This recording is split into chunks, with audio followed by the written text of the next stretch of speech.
One of the questions we get asked the very most is, do you have a therapist you can recommend for me? And while we wish that we knew of therapists in every single place, in every single part of the country, we don't. So, what do we tell them instead, Mel? We say check out BetterHelp because it's online, it's at a reasonable price, and you can be matched with a therapist within 24 hours. I've also used them and they have been great. And if you don't like your therapist, guess what?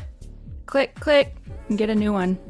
Absolutely. It's so hard when you have an in-person therapist, if you're not clicking with them, to cut them off and get a new one. So that's not an issue with BetterHelp. So we always tell people to try BetterHelp. And if you use our promo code, which is trybetterhelp.com/WWDN, you get 10% off your first month. Go ahead and try it out.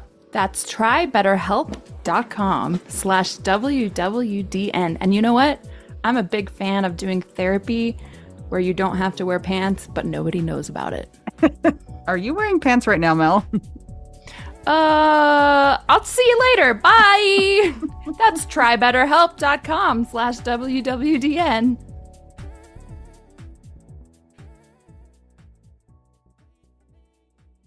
We are excited to talk to this guest because this guest comes highly recommended. Yeah, she's very fancy and has many things to tell us, I hear, and is a good Yes. friend of our mutual friend, Melissa Ponder Brackman, right?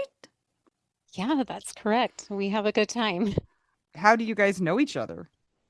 So our husbands passed away within a month of each other and both in the same profession. And so mutual friends connected us. That's the worst way to find friends. So they were both cops. Yes. Okay. So that's, you guys didn't know each other before then. We didn't know each other before then. We have friends who are good friends that mutual that connected us in that way, but we didn't know each other until tragedy, and we've just become our own trauma tribe, and we have found relief and joy in our conversations and experiences together. So I thought you guys like taught together. I didn't know that they're widow wives, Mel. Like that's their version of the widow wife. So let's back up a little bit. Tell us where you live. Tell us a little about yourself. What do you do? I live in Pima, Arizona, and I I'm a principal of a middle school. So I'm in education. I was a teacher for quite a while and came into this job after my husband passed away, which is kind of a crazy story actually in itself, because for some reason, shortly before he passed, I suddenly had this desire to go get a doctoral degree. Like where does that even come from? So I started it, and then I said, I think I'm just going to do an administrative certification and add that on to there. And of course, that just was really difficult in a marriage when you have kids and jobs and all the things. And I said, I don't know, for some reason I need to do it. And he said, let's do it. You got it. You can do it. So I ended up finishing that after he passed away. I live in Pima. I grew up in Utah, so mostly Utah, and then moved here, and then met my husband actually within 2 weeks or so of moving here. What's said husband's name? So his name is Herschel. Herschel? Yes. That is not one you hear very often. It's not. That's a good name. It's a good name. It's from his grandpa, and when my son was born, his mom expected that I was going to name my son Herschel, and I'm like, there's no way. I knew it was going to be a family name because Herschel isn't one that you just pull out of the hat usually. No. So he has the middle name Herschel, but does not carry the first name. What a disappointment you've been to your I know, to my your mother-in-law. mother-in-law. And she said, I understand. I had a hard time naming this little baby Herschel. There you go. I would just want to like call him Hershey's like all the time. Oh, he's been called Hershey Kisses and had all the nicknames. I'm sure. Okay, so how old were you guys when you met? I was 24 24, and he was 28. I had moved in and went to a church activity. And from his side of the story, I walked up to him and I said, "Is this where we're supposed to meet?" And ever since then, it just, "Can I have your number?" And he chased quite a bit. And then, so that was July, and we were married by February, on February 14th at 1400 hours. He's a Marine. Okay.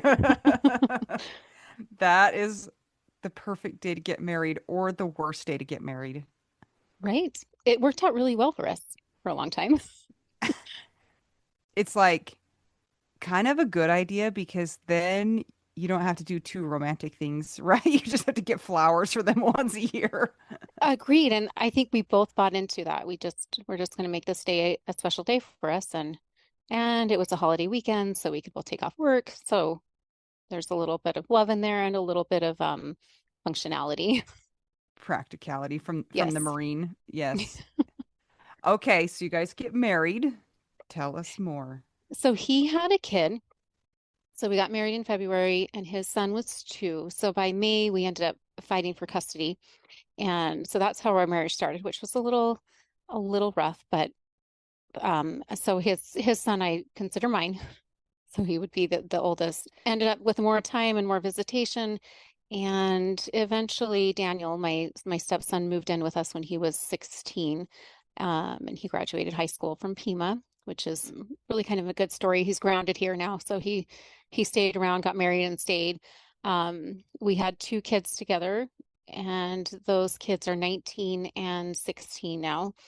We met in the Phoenix area and moved out to this area. He took a job. We wanted more of that rural lifestyle, the small town lifestyle, the community feel. He wanted land. So he moved me all the way out here and then left me in a way, and my family's in Utah.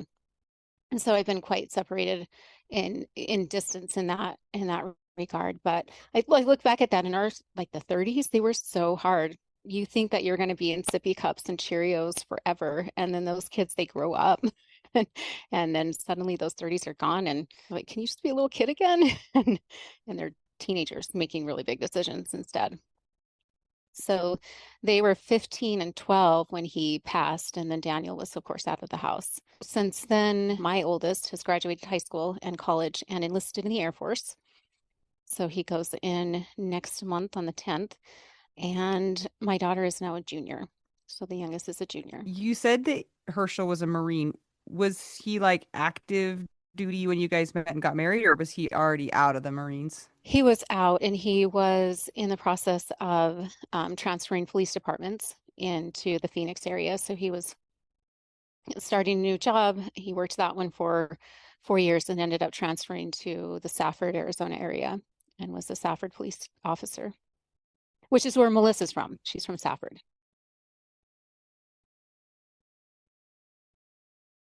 In the Valley, he was a detective.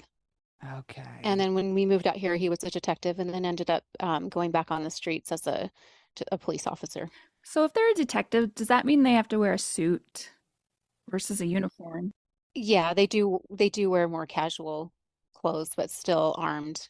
And like trying to figure out who stole the car and do all of the fun investigative work. Yeah, those things, but most of them were crimes against children. They were really high stress and high Oof. emotion crimes that it's a hard job. His job was so hard.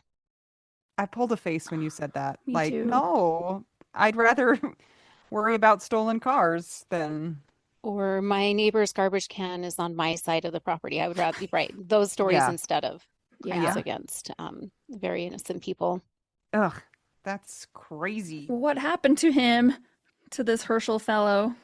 He was close to retirement. He was about a year and a half away. He, in fact, had a countdown on his cell phone to show us how many days he had left working. And we were really looking forward to that time in his life because as a police officer, you sacrifice so much. You sacrifice your Saturday mornings, you miss out on those soccer tournaments and the school plays and the school activities because you're either asleep or on the job because the schedules are so backwards. But he had taken my 15-year-old son out camping. So they left like on a Friday, and I tracked them back in service on Monday. He was driving back through Payson, so driving, and had a heart attack. And Oh, somehow the truck drifted off to the side of the road and stopped up against the curb. And my son called me at 11:56 a.m. to say, Dad's having a seizure. And I said, Dad's not having a seizure. Did you call 911?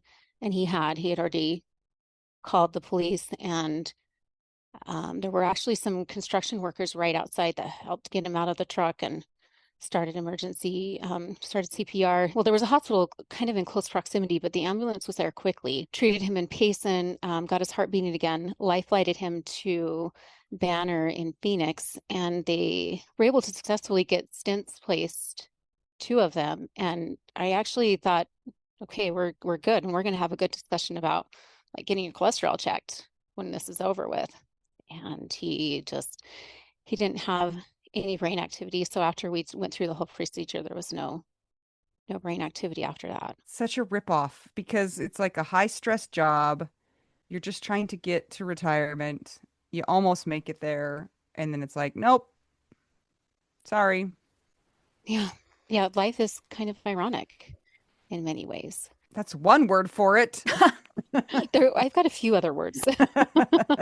I've got a few other words to put in there because even with this story, because he was in the hospital for 10 days and I had to make the end of life decisions because at that point he was being kept alive by life support, and we were talking kidney dialysis and all of the things. And I don't know your experience with hospital and doctors and nurses, and I had a really good nurse one of the nights who kind of did like an emotional mental slap to me, and she said, let's look at the MRI together, and let's look at what the doctors are saying in these notes.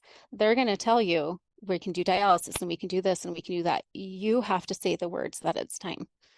You have to say that this is it, that we're choosing to end life. She said, the doctors are going to keep telling you we're going to try this and we're going to try that, but you have to say the words. And he does not, you know that he does not want to be a vegetable. You know that he doesn't want this to be his life, and you don't want your Christmas to be this. So it has to be now. This was December 14th when he passed, and he was a donor. So that was a very unique experience to go through that process of learning who he helped and receiving letters in the mail from that. So what year was this again? So he passed at the end of 2021. Anita just got skin grafts on her gums from a donor. I was actually listening to that episode. Tell us about what you just mentioned, the people that his donations helped. So he did help with the skin grafts, and that is, and it's not just one person. So that helps more than 10. I mean, dozens of people. That's what that helps. Eyes, some of his organs. So I didn't hear directly from recipients, but I did hear from the donor organization. He died a hero, and he continued to be a hero. I think it's like actually kind of beautiful that the gift he gave to people for Christmas was like life-saving for some of them, so you're going through this horrible thing, but at the same time somebody else is getting this gift from him, which has made their Christmases probably like great. I would say that my emotions when I received another letter in the mail to show what he or who he had helped, exactly that. Of course I didn't see it on December 14th, but the feelings of knowing who he's helping and that he was a hero even after is incredible. So I'm curious because police officer is a line of work that you have to confront the idea that you might die, right? Like it's a dangerous job. So had that encouraged you guys to talk about it? Did they like force them to do advanced directives and things like that? Or did they also just put their fingers in their ears and say la la la?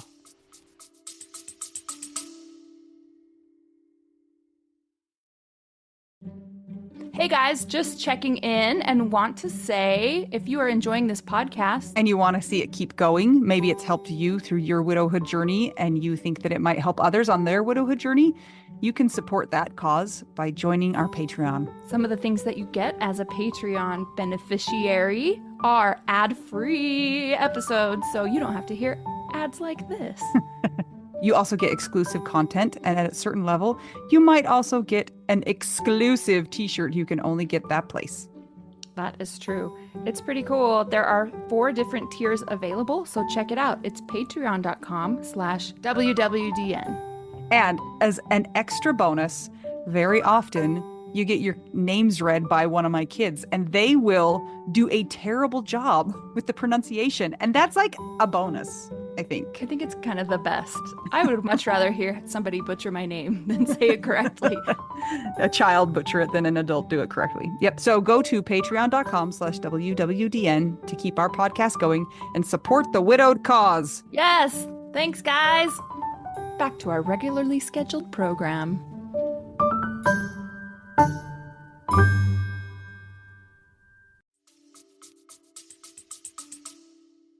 So we were living kind of in irony. That's a really good question because when he left work, he would make sure, it doesn't matter if we were having a disagreement, doesn't matter, if we were not in a good place at the moment. We had a hug and it was an I love you and it was I will see you. And he started his shifts every time with a prayer and who can I help? Even when he left to go camping, it was I love you, and so forth. But we never got to the hard conversations of where do you want to be buried? And what about life insurance? And I just never did it. And in fact, my niece had actually passed away a month prior. And I said, we are going to have this discussion. And we didn't. So that is something that I preach now. Have those discussions. Yes. And kind of, I want to say to the police forces, like, you need to really, like, it needs to be mandatory that people who work for those departments need to have an advance directive or need to have like some sort of, it needs to be I mean, you don't want to be like, hi, welcome to the job. You're probably going to die. Fill out this paperwork. But I mean, like, it is, even if you don't die in the line of duty, like people die. So anyway. They do. And I think he thought that he was always going to go down in a blaze of glory, which in that case, the insurance is quite substantial if you die when you are in the line of duty. And that did not happen. And that was not the case. He was 48 years old when he passed away, which is, it's young, just not, I don't know. We never got to those conversations. And now I have a burial plot with my name on it. So here we are. We know how that feels. So I'm also wondering about the 15-year-old that was with him. Like, yikes for him as well. That was so scary and so hard. And I immediately am like, I've got to get this kid in counseling. He's gonna need like all sorts of therapy. And he would not do it. Sounds like a 15-year-old. A 15-year-old boy too, Yeah. right? And in fact, my daughter ended up being the one that was the hardest with her emotions. Little girls need their daddies for so many reasons. Therapy did not work. I think we did a couple sessions and we tried two different therapists and that didn't go so well. He was 15 and a half and he, prior to my husband passing, he was like, I don't need a driver's license. I have you guys. Well, dad passes away and suddenly he decides he's going to have to drive. So I got to And teach then him how to you're drive. the one who has to teach him. And that Yeah, is and the biggest ripoff of all. I actually had those same thoughts. Crystal and I, we had an agreement and he was a good driver. His U-turns, incredible, especially at high speeds. I'm doing that right now. I'm teaching a 15-year-old to drive. And every time I'm like, this was not my job. I'm so mad Agreed. about it. Yeah. And how do you do that? Like, how do you get through those moments of anger? I didn't choose this. I didn't choose to have to be the one to teach him to drive. And you get stuck with that. Yeah. So can he drive now? Oh yeah, he's good. Okay. He's Can he good. do Both kids. U-turns at high speed? I hope not. Maybe you didn't want dad teaching him actually when you think about it. He was a really good driver, but Yeah. knew a few Okay. extra skills that we all don't. So he wouldn't do therapy at first. How, and it's been like 5-ish years. Is that It's been about right? 4 years. 4 years. 4 years. And Okay. it's been really interesting watching him because he holds his emotions in different ways. He was in a class discussion and he came home so frustrated. He's like, these kids are so upset that they're working their jobs at Walmart and the carts, they're having trouble like pushing the carts in. And he's like, why are we even discussing this? This is not even like a real problem. A real problem is when you lose your dad when you're 15 years old. My response to him was, aren't they lucky? Yeah. Aren't they lucky that they don't know what you know right now? He ended up doing dual enrollment in his high school year in criminal justice, as expected. So he graduated with his associates before he graduated high school. Was not expected. And he even talking to him now, would you have done this? Would you have pursued your education if dad was still here? He's like, no, I like something drove him to do that. And then, of course, when he graduated, it was time going into the military. Dad would not have approved of the Marines. Oh, I thought you were gonna say, I thought you were Oh, gonna say no, he didn't approve of the Air Force. no, he would have approved of the Air Force, but not the Marines. He didn't want him to have his same experience. No, he went into the infantry. I understand you have been through some things that are maybe not typical for the typical widow experience, whatever that means, after becoming widowed. I know a lot of us have had other trauma that has maybe not been tied to the death of our person, but just, as life goes on, horrible things happen. But it sounds like you've been through quite a lot from what we understand. So, where can you start with that? It's interesting the way that you framed that question because I've been looking at that and I think the death of my husband was such a mountain to climb. And you think I've climbed this mountain. I thought, I think I understand. I've got my feet under me. I have a job. I've improved my career. My kids they're doing good. They've been hard, but they're in school. We've got a kid graduating high school. Like they're doing good. And then I got hit by a truck, like literally. Just casually, I got hit by a Yeah, truck. I got hit by a truck. So one thing when my husband was, so my humor is really dark, just like it's even gotten darker. Perfect. We're glad. So we can make jokes with you and it's all good, right? I was just going to say, my dad always was like, well, when I get hit by the bus, I'm like, well, hey, Jessica actually got hit by a truck. Right. And she's still here. So The chapter is going to be entitled, and then it hit me or something like that. yeah, you've got to write a book just for the title alone. One thing when my husband passed is that I was running. I would run with friends and I was training for a marathon. When I got the news that he had no brain activity, I had a long run plan the next day, and my friend had driven in. She sat and cried with me the night before. And then the next morning we got up and we did a long run and we ran a couple miles and we stopped and cried. And we ran a few more miles and we stopped and cried. And that is a friend. That is a friend who can do those things. But the running got me through so much. Signing up for races, we ran the Grand Canyon, so it's called Rim to Rim to Rim. I did that 3 times. Whoa. Anita's face, everybody. I was supposed to do Rim to Rim this October, but the Grand Canyon burned down. Burned down. Yes. Oops. You first of all, I know you're not even into your story yet, but I think you and Anita need to be running buddies. We need to go running. Yeah, you guys should go like traveling together and run all these marathons. Listen, let's have another session about this because the Grand Canyon is like my favorite place on earth. It's when we can do it, I will tell you when we're going to do it, and you can come do it with us. I'll be there. Okay, but listen, I do stay in a hotel. Wait, you mean like in the bottom of the Grand Canyon? No. Okay. Like before I go in, I stay. Wait, I'm not. Where else would you stay? A tent? Some people can't. Yes. Oh, absolutely not. No, I need to be all fresh and. Mm-hmm. I think you've been through enough that you deserve to do whatever you want. I deserve running water. Yes. Okay, we're on the same page. You're invited. It'll be fun. Okay. I will be there, and I know a few things. I've learned a few things. 3 marathons? Is that what you said? 3 rim to rims? 3 rim to rim to rim. That's guys. Jeez. Rim to rim is not. That's not a joke. That is serious. It's a lot. business. It was a lot of training, a lot of pounding. 15 hours. So I did the first one in 15 hours. So that's 43 miles in 15 hours. Yeah. We were just going to do rim to rim. It was a group of people. I don't think we would have made rim to rim to rim. And I think it would. I think it was going to take us 15 hours just to do rim to rim. Yes, it makes sense. And that is, it's so pretty. Have people died on this? Yes. They have got to, right? It's hot, it's desert, or then it's really cold at night. I don't know. How does it work? Just hot. So I go in like November, and that makes it. So it's cold at the top and then you warm up going in, and the time of year is important. You get on the websites there, all of them are like, please don't take this casually. Like, please don't die. People die. Right. And there's signs like that show a person vomiting, and it's like, if you look like this, do not come down. Like you're done. You're done. Yeah, you're done. Yeah. Go back home, Stephen. Okay. Anyway, running. You're running. It's your therapy. I get it. I'm so there with you. Tell us It more. is. It's like Keep the going. repeated, like the bilateral movement, the repeated steps. You're totally in control of your schedule. I was not in control of my husband dying and my kids and raising them. So I continued to sign up for races. I ran with friends.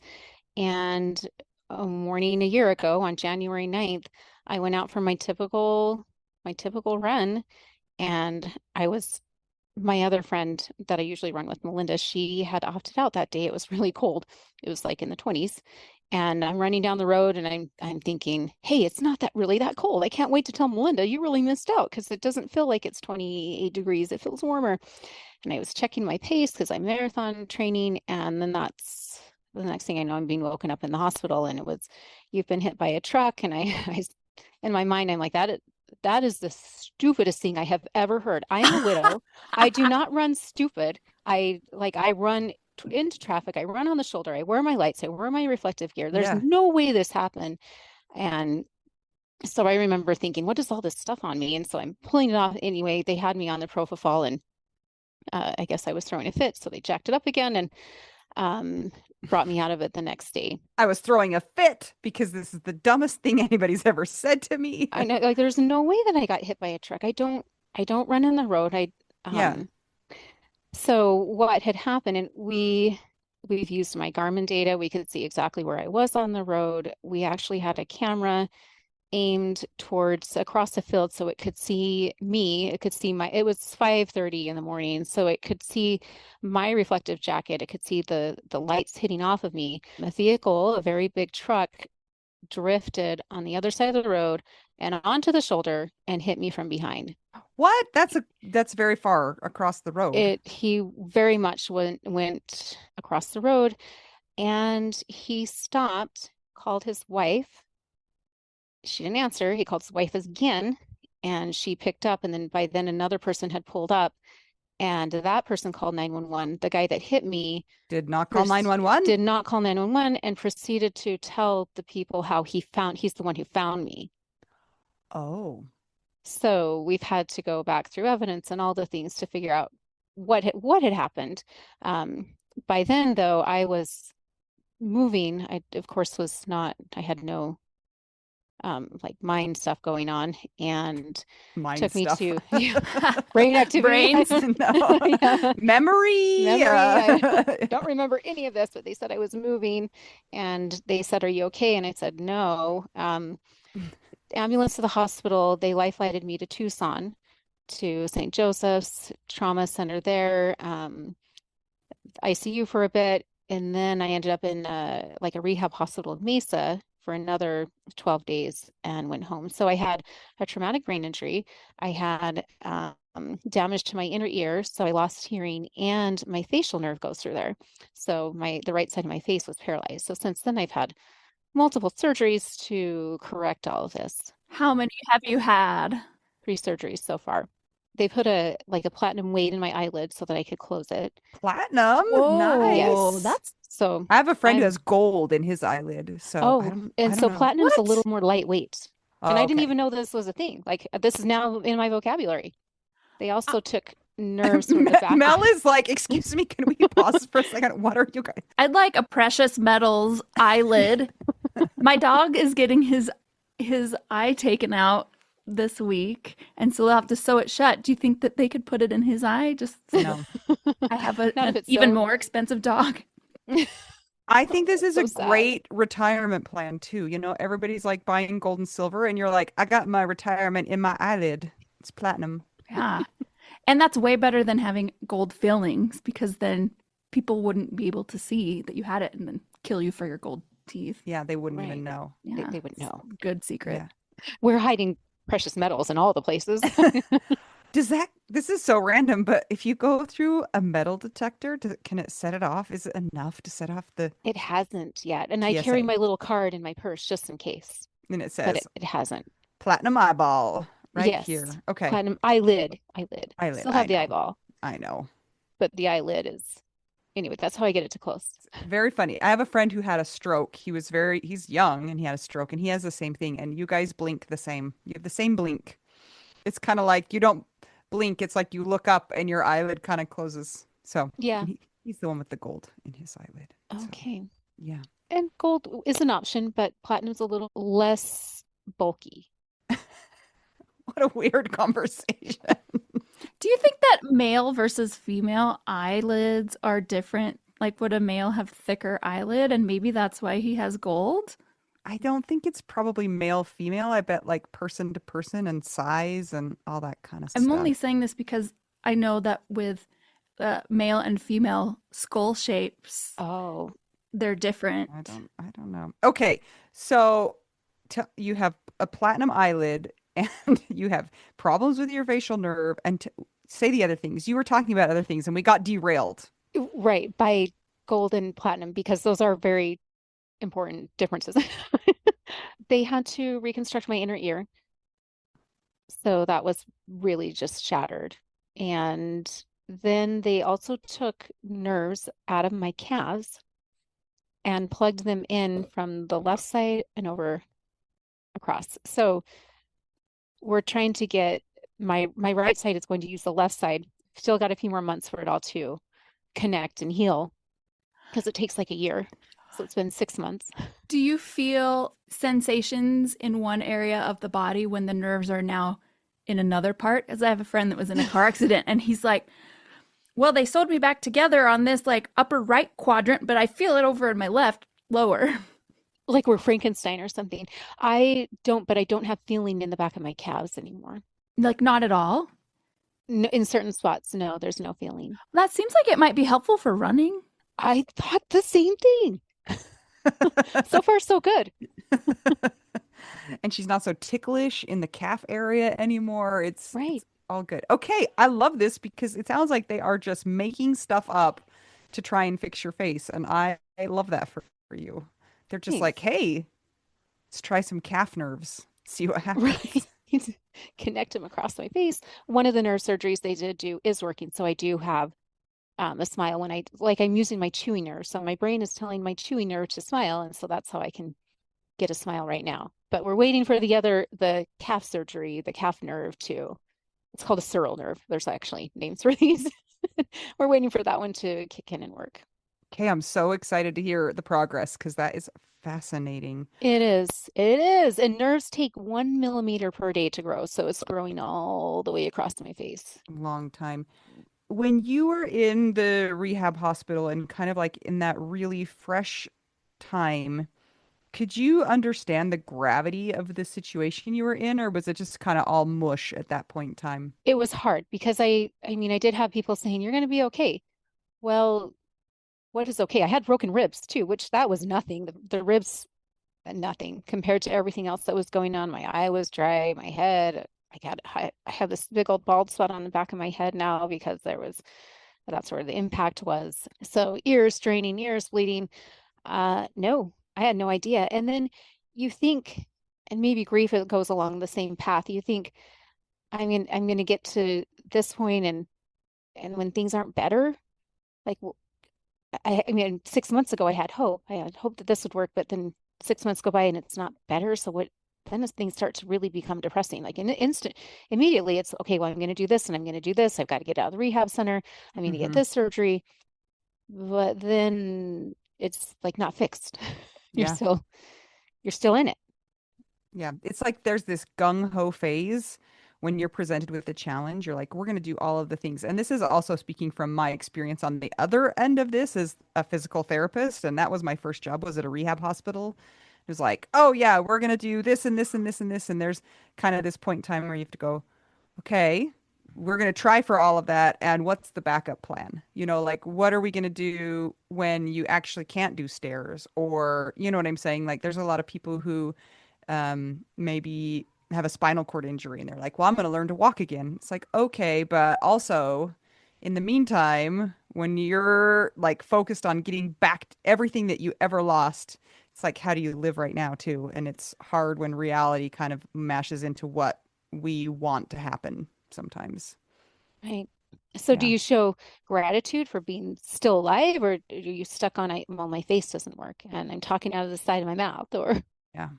like, where do you go with that? Those are hard questions to ask. Here's the other thing that like my mind goes to immediately is once you go home from the rehab hospital, that's when all of the care transfers to your family and your person is dead and your family lives in Utah. So like how did you make that transition to coming home and not having anybody to take care of you except for kids?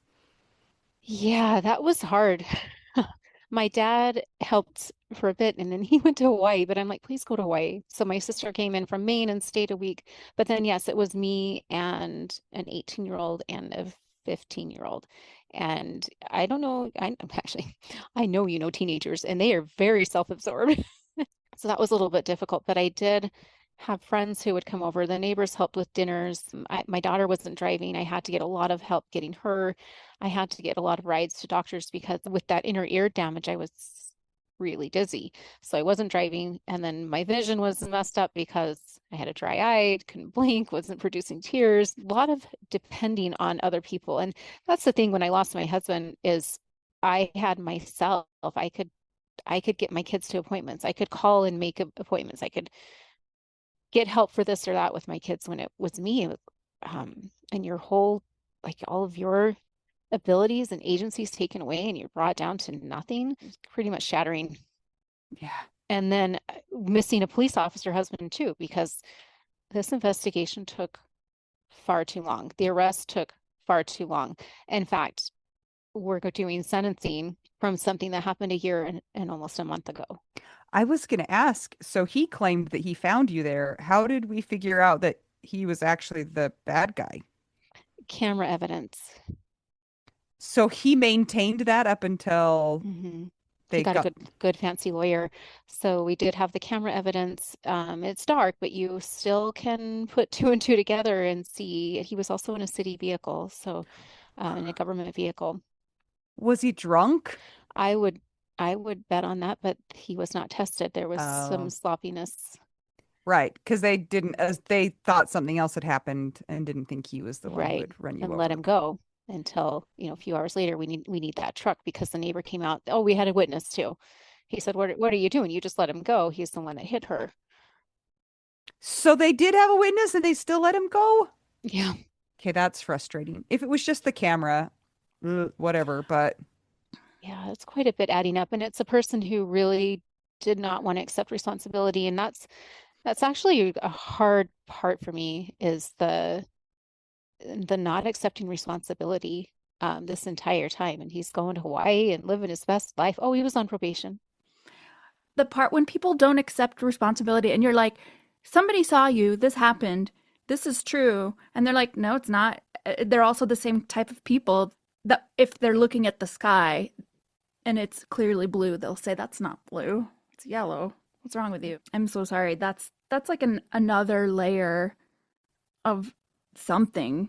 I don't know what to even call it that you're already dealing with so much. It's a huge layer. And then where do you put healing in the process? Because I didn't know really what happened. I was so focused on being able to walk and doing all the things to get home and all of that. I had a neighbor come over and he's the one who went to the scene and identified me. His friend was the third one and said, "Hey, there's a situation." He drove down and he said, "That's Jessica." And he came over to my house and he explained how the behavior was of the guy who hit me. He was so concerned about explaining where his truck was, why my shoe was where it was at, where this was. And he's like, "You've got to shut up. We're worried about Jessica. You need to stop." So he's telling me the story. And that was my turning point of there's a problem. There's a huge problem. So I ended up getting a lawyer out like the next day. I couldn't sleep for days because here's this person who was so concerned about telling his story. And I'm on the ground with two teenagers at home. I shouldn't have lived. The doctors have reconfirmed and reconfirmed. The one who did my ear surgery said, "You're probably only the second person I've done this to because people don't live through this. They don't live through that kind of impact." if you hit your brain that hard, And caught to shatter my temporal bone. Yeah. On the others, like the other side of my head. Yeah. do you know what I'm realizing right now? We never even asked you what your name was. Oh. What's your name? I'm Melissa's friend. We know you have titanium in your eye. We don't even No, know your it's name. platinum. She's Oh, that's fancier right. than that, Ugh. Anita. Okay, sorry. We actually know your name, but will you tell our audience your name? My name's Jessica. Nice to meet you, Jessica. So nice to meet you, Anita and Mel. We failed.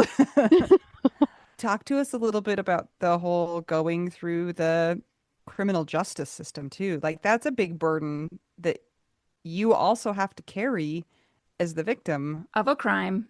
Mhm. And there's an aspect of anger and victimization, and if you hold all those in, can you heal? So I try to really separate myself from that. But even with a lawyer, I still have to go through the criminal process of things, and I will be reading my impact statement to the judge, explaining what this has done to me and how it has changed my life forever. And then I am going to be requesting jail time. So, and I have to explicitly state that. It's so hard because my brain is telling my heart, this does not affect me. This criminal case does not affect my future whatsoever.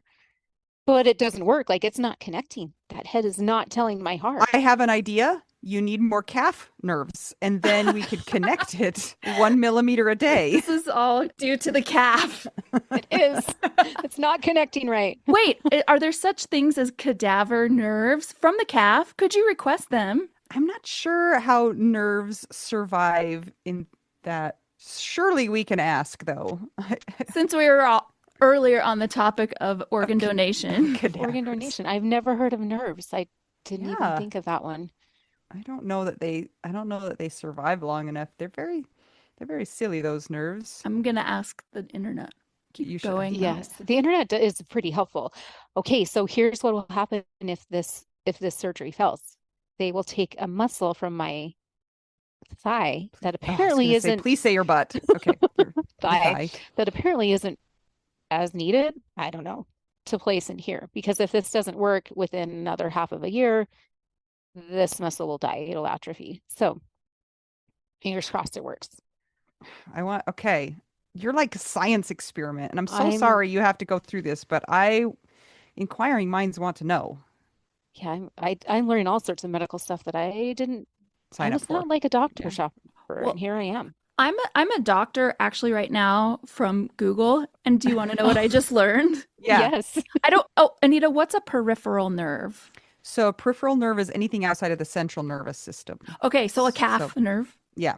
Listen to Counts. this. They can be harvested from deceased donors and transplanted to treat injuries, generally needing removal within 24 hours of death. The nerve grafts are used to repair damaged nerves. Viability. Research indicates that adult human dorsal root ganglions, those ganglions are a practical source of nerves available for transplantation. Interesting. You could ask. You know what? If it weren't so terrible that it would be the person, I think it should be appropriate that part of his plea deal is he has to donate his calf nerves. His dorsal ganglion nerves. But I don't think you should have them in your body because you don't need that energy. There should be like a swap system, right? Like he gives them to somebody else, and then that person gives theirs to you, so you don't have to have it directly. He could have inner ear reconstruction just to see what it feels like. Like you could request a lot at sentencing. It's what you're saying though is so true, and it's like how do you reconcile that? Because even if he goes to jail, it doesn't fix anything, right? Like you still have all of these things that you're dealing with. You still have to blink your eye with your hand and platinum, and it's just like you want them to have responsibility but and accountability, but it still like doesn't fix anything. And then on the even flipper side of that then is what if there hadn't been a camera and he would have gone completely free? Like, That's actually exactly what would have happened. how does a heart deal with that? How do you deal with injustice like that? I don't know. It's a hard path. And then I go and hear talks about forgiveness and so forth. And I'm like, la, la, la, I don't need to hear this. I don't want to hear about forgiveness right now. You're not in the forgiveness boat. You're in the justice boat. I'm in the justice boat right now, which isn't going to help me heal, but I got to get there. I'm not sure that they're mutually exclusive though, right? You can forgive and still demand accountability. Like you can still rid yourself of your part, you know what I'm saying, and still demand accountability. I don't think that you have to be like, oh, they can just get off too. Yeah, I agree. I agree. When he took the plea deal, he had to admit to hitting me. And you would think at that moment, I'm finally hearing the words, I'm finally hearing accountability. And all I could feel was sad for myself and my kids, for him, for his wife and his kids. It didn't fix anything. Mm. I had a nightmare last night actually about that thing because there was no admittance of accountability in my the thing that happened to me. And it's like, even though the trial has been over for what, a year, over a year, almost coming up upon a year and a half, there's still something that's like deep inside of my psyche that's like, because there was no admittance and it just was the jury said you're guilty, obviously. Obviously. Because it's like they're no, I don't, we don't like the word closure generally, but like a form of something that's wrapped up where it's like, just say that you did it. You did it. 8 people, ours was an 8-person jury. 8 people were really annoyed that they were there at the trial and you didn't just say you were guilty. But it like haunts me still, and it's over. So Well, maybe you're going to find out that Jessica, like they said, he said he was guilty, and it still isn't. It still haunts her too. yeah, I'm So, curious. I mean, I'm gonna cut that out too since next week is her trial or her pre-trial, another pre-trial, and then there's one in April. Because of course it keeps getting delayed. But Hey, you are yeah, continually victimized. all the time. Yeah, and mine was like, I'm not even part of this case, but I am part of the case because she violated probation. So I'm in the loop because she wasn't supposed to commit any crimes. So anyway, I'm curious to see. Please keep in touch over the next while. I'm curious to see just how you do. 'Cause I don't know many people who are victims of a crime and then that want to talk about it. So like, I would love to hear how you're doing like over time. it's also interesting because sometimes we have, I was going to say patients. What are these people called? Interviewees? Um, Patients. Patients. Subjects. Subjects. Their spouse has died through crime, but you had death and then crime committed to you. So it's a little bit different too, because we've had lots of people who have gone through the criminal justice system for their partner, but this is for you. This is for your own bodily safety. So you do know somebody who has dealt with the criminal justice system, and that's Melissa, who is your friend. Have you found it helpful to be able to talk to people who have kind of been in that world? Because it's a very specific experience that not everybody has. We do have some good chats, and I absolutely take in advice and encouragement from other people. Otherwise, this is not the world that I know at all. I'm in education and work with children. That was my husband's area. And quite frequently have really wished that he was here. It was like, what would he have done? What would he have been down at the police department demanding that report get filed? Would he be at the county prosecutor's office demanding that they stop dropping charges? What would he have done? WWHD. That's what we always say. What would Herschel do? I felt the same way during the pandemic when I was homeschooling my kids. I was like, would have really been nice to have a teacher on hand, but no, that guy's dead. Super rude. Absolutely rude. So what are you looking forward to? Like what is keeping you going right now and giving you good vibes in your life? To mark the year of the accident, I was talking to one of the police chiefs here of Thatcher, and I said, okay, you guys do the whole escorted run thing, and I want that.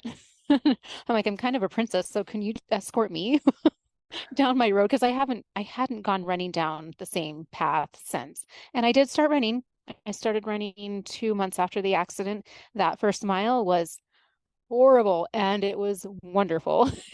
Like everything mixed in together. We had a big kind of a big neighborhood event.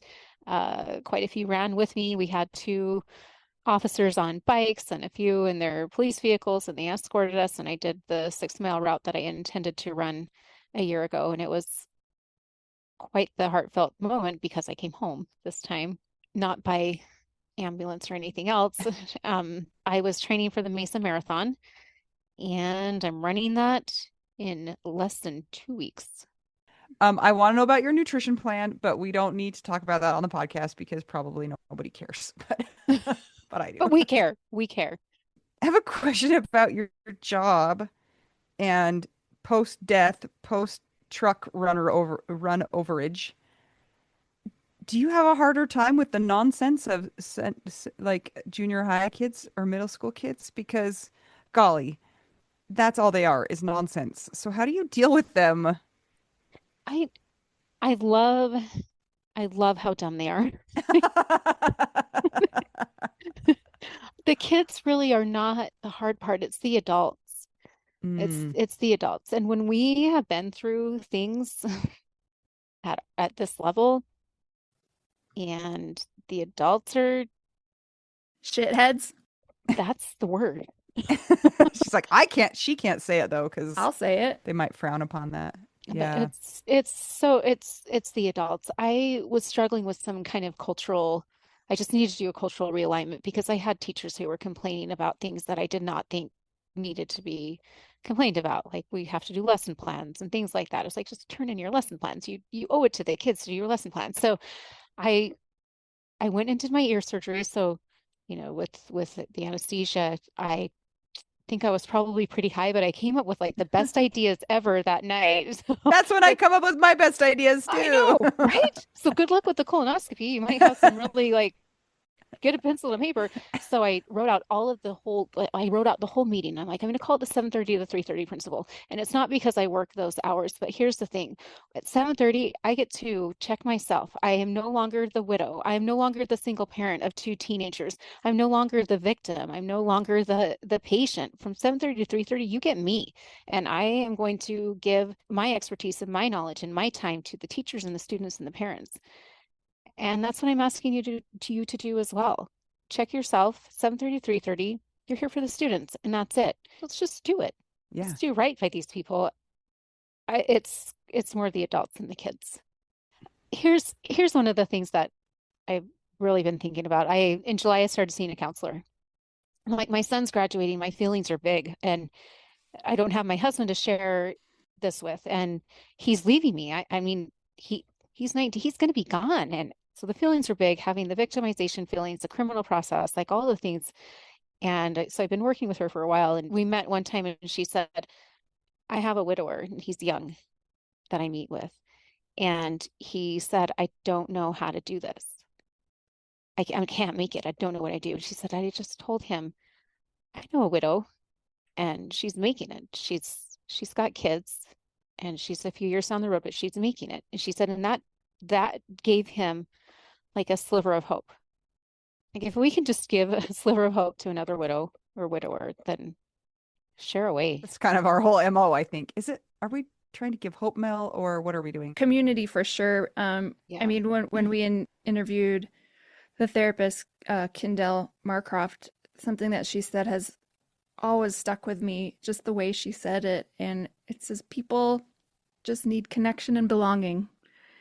And when she said that, I was like, that makes so much sense because I didn't realize how much I, an introvert, need community and how much everybody else out there thinks they're the only one going through their problems, just like we probably thought that at one time. I mean, Anita was, when we, quote, met, even though we knew of each other, it was like, oh, I'm not the only one living this warped, bizarre, sometimes hilarious, sometimes devastating journey of widowhood. And so just that like was really eye-opening. And then when we heard from our friend Karen in Canada that says, hey, I want to have a widow wife too.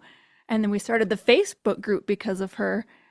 It's just like it kept attracting all these people. And now here we are, and we have so many widowed friends all over the world, and everybody can listen to everybody else's story that participates and realize, oh, I see so many common things in my story, or I see things that are opposite of my story that maybe help me to have more empathy for somebody in a slightly different situation than me. So I think Kendall had it right when she said connection and belonging. That's what I think our goal is. But initially I was just like, I don't know. I know how to edit and record, and we like to tell jokes, so let's do this. So it's morphed over time. And I do like jokes. Jokes, they help a lot. But do you have any good jokes? Can you tell us one right now? Well, okay, here's a funny one. I had, I think, my first faculty meeting back, and we were meeting together, and one of the teachers said, just had made this offhand comment of like, I guess like I got hit by, I feel like I got hit by a truck, and I'm like, nope, too soon. I'm not allowed to use that joke in here. And her face, like what did I just done? And then I can't like smile back at her because my face is paralyzed. We have the important final question. Before that, though, I want to know if you have any cactuses in your yard. Why though? I love cactuses. They're so cool. You gonna take her cactus? Maybe. Do you have no cool cactuses? Not in the yard, but right outside. Like, it's the desert out here. They're all over. Do you have any cool agaves in your yard? I tried to, and they did not make it. But the agaves are so cool. That just gave me another question before the final question. You know how when we go through something super horrible, when somebody else says to us, well, at least it wasn't blah, blah, blah, or it could have been worse. Do you ever say to yourself, well, at least I didn't land in a bunch of cacti? Mel solved it. That would have made it so much worse. But I almost hit a tree. So that was a little close. It was a little close there. So you didn't hit the tree? I didn't hit the tree. You would have died. You were so close to dying. I should have died. I'm glad you didn't land on a cholla cactus, because those things are evil. And then scorpions could have come by, and snakes. Do you have scorpions in your yard? Yeah, we have those. Except it was January, so it's not. Oh, okay. I guess they maybe could have, but you were knocked out, so you wouldn't have known.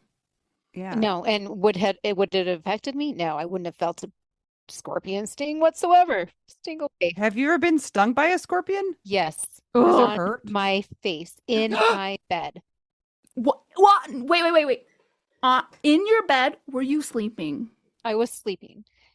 And I felt it crawl across my face, and I like chucked it, and Herschel, there's a scorpion on my face. No, there wasn't. I'm like, turn on the light. Then sure enough, I was right. There was a scorpion. That's not okay. No, we moved from that house. Moved from the house. I'm not okay. Okay, here it is.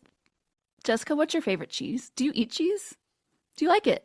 I like cheese. In the fridge is mozzarella and a Mexican blend and Colby Jack. Just like the regular. Just the classic. Good old trusties. Yeah. Yes. We can't go wrong with those. They're trusties for a reason. Thank you so much for joining us today, Jessica, even though we didn't even ask you your name till 4/5 through the interview. At least it'll be in the episode title. That's true. People probably won't even notice. It'll be fine. Everyone has widow brain that listens to it anyway. Thanks for joining us today. We hope you guys have enjoyed listening to Jessica's story. If you want to keep the podcast going, check out our Patreon. It's patreon.com/WWDN. If you want to buy us tacos or good old trusty cheese or scorpion repellent, please go to buymeacoffee.com/widowwedonoww. We always like a nice rating and review. And until we get to talk to you again, I'm Anita. I am Mel. And I am Jessica. And we're just two young widows and one platinum eye widow. And we're all just trying to figure out widow. We do. No.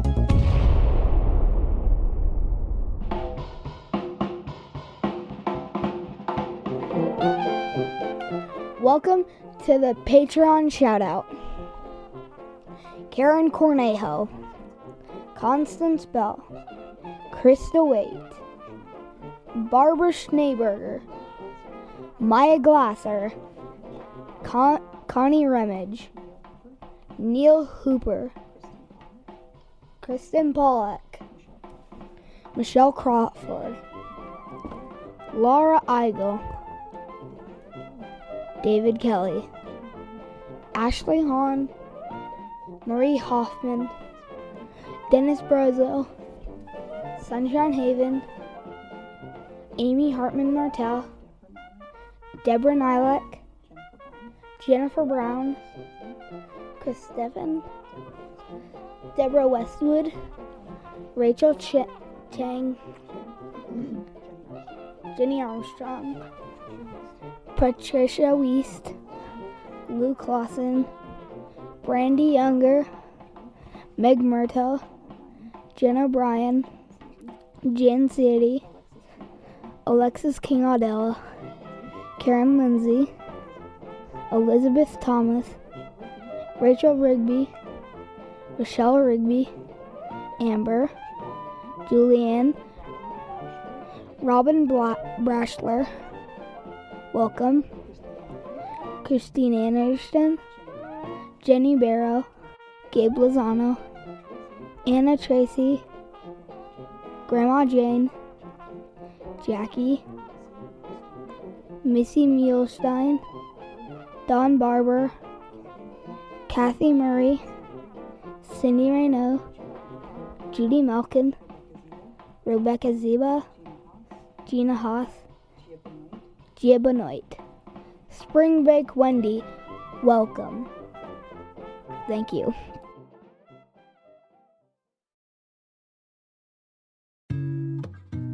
Mel, can you please tell me how you feel about therapy?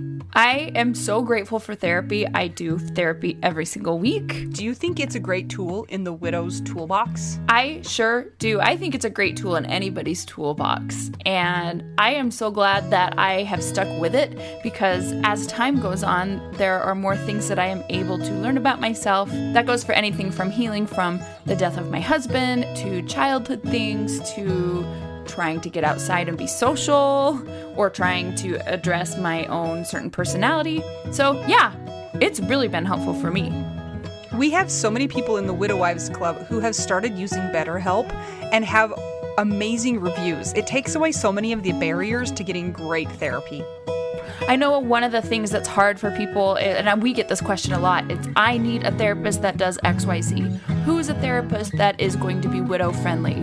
And I know that is so hard to find. When I did therapy that was not on this online platform, it was hard. And it's kind of trial and error, kind of like a new medication, honestly, like a new antidepressant. And the way that BetterHelp is set up is it's easy to find somebody that has your specific needs as part of their expertise. And you know what? If you get into a couple sessions with that person and it's not a good fit, it's so easy to change. You can ask some of our friends in the Widow Wives Club. They've changed therapists and gotten one that has been a better fit for them. Well, a lot of them are lucky with who they get first time. I am so grateful for mine. I love her so much, and it's literally changed my life for the better. This is amazing. So if you guys are wanting to add therapy to your toolbox or need a change in who you're seeing right now, consider checking out BetterHelp. They're one of our sponsors. If you go to trybetterhelp.com/WWDN, you get 10% off your first month of therapy if you sign up with BetterHelp. And let me tell you, the day that I was in the hospital with my dad when he was dying, I was able to instant message with my therapist, and she checked on me all throughout the week. And I was not available for video sessions for a lot of those times because there were things we were dealing with, like mortuary stuff, and I was still able to be in contact with her. So they're very, very responsive, caring. It's such a great platform, and I recommend it to anybody who is looking for therapy. Once again, it's trybetterhelp.com/WWDN. And that's for 10% off your first month of online therapy. You don't even have to wear pants, Mel. I know this. First-hand experience. You can even wear a onesie. Or a twosie. Ooh, scary. All right, bye!